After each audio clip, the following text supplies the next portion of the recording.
The whole title of your prep this year was Redemption. I think that was the main focus on it. Mm-hmm. So what did you need to redeem then from your 2019 prep? Because all I remember from that prep was your glutes being absolutely shredded from the Stairmaster and Pure Gym at like 6 o'clock in the morning. Your vibrant toe shoes. Yeah. Oh.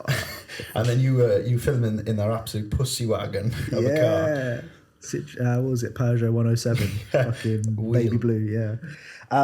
So yeah, I mean, in 2019, what essentially happened is I dieted for a total of 37 weeks, very long time, like, and it was my first ever prep. So obviously, natural bodybuilding, you typically, in my opinion, should at least have a 20-week prep. You know, it takes a lot longer for someone to get into shape than what it does with the enhanced side of things.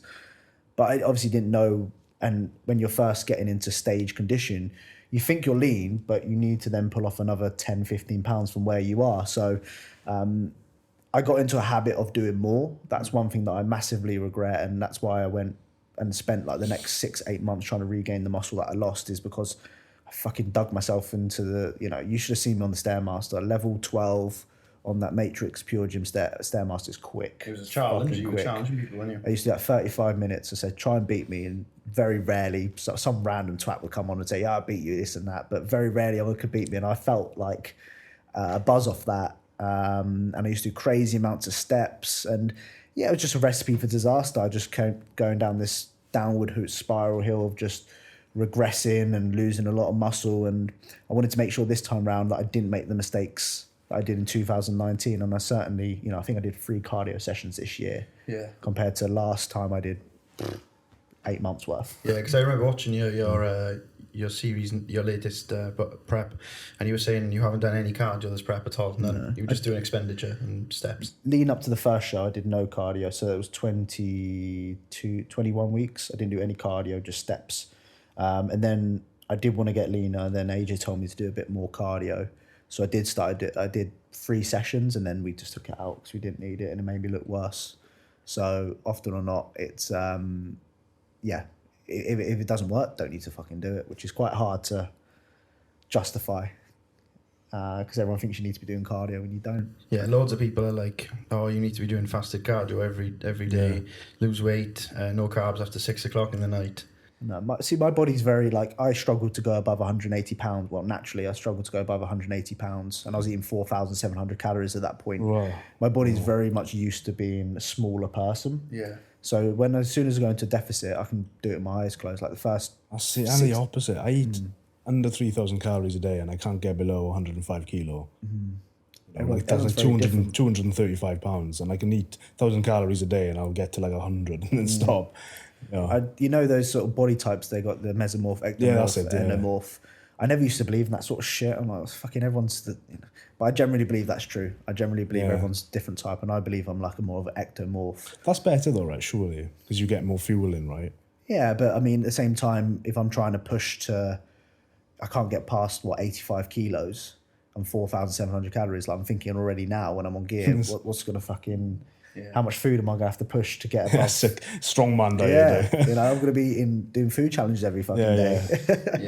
You obviously mentioned the fact that you were on steroids. I'm not going to touch on that right now. Yeah. I want to ask you about the Dexa scan you did.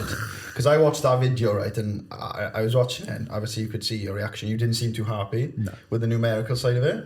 Because you put, was it 0.5 pounds of muscle on? Yes. According to the Dexa something scan. like that, yeah. I can't remember now. So what was that like then? Because obviously you did 2-year off season roughly, and then just to be told you put on 0.5 pound of muscle everywhere. So yeah, at the time it was quite hard to take. I did a little bit of research afterwards to kind of see a little bit more into it, and there's a lot of variables that come into play when it comes to those sort of scans. It measures your body fat perfectly. So I think last time a lot of people say I'm like 6% body fat. No, it's very, very hard for people to be 6% body fat. 2019 I was 10. But 3% of my body fat was in my head. So your brain obviously has a lot of fat around it, just for obviously protecting your brain and such. So a lot of people, when they ask me what body fat percentage do you think I am, I normally tell them a lot more what they think because I've actually done the 200-pound test for it.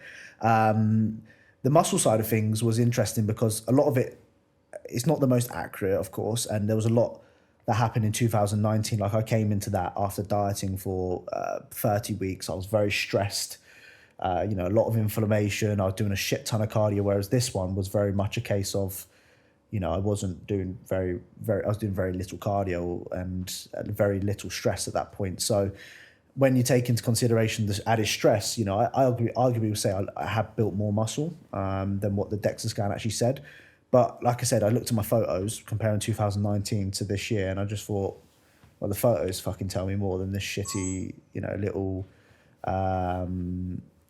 fucking piece of paper they gave me, So yeah, at the end of the day, it didn't bother me too much in that respect. I got over it very quickly. Yeah, because you when I was watching the YouTube video, you seemed to be like, fuck's sake. Yeah, I was gutted. There was the like you were eating your food on the steps outside, and you just I was just thinking, this you could tell he's quite annoyed with this. I was, and especially when you're deep into prep, your emotions are I'm more down and more miserable. I'm not, as upbeat as what I normally would be like now. So I was a little bit in my head after that, and I was driving home, and I was about a week out. Yeah. I was like, fuck this. Yeah. Yeah, so obviously your emotions are quite high. How did you manage that then? Because obviously you have a girlfriend.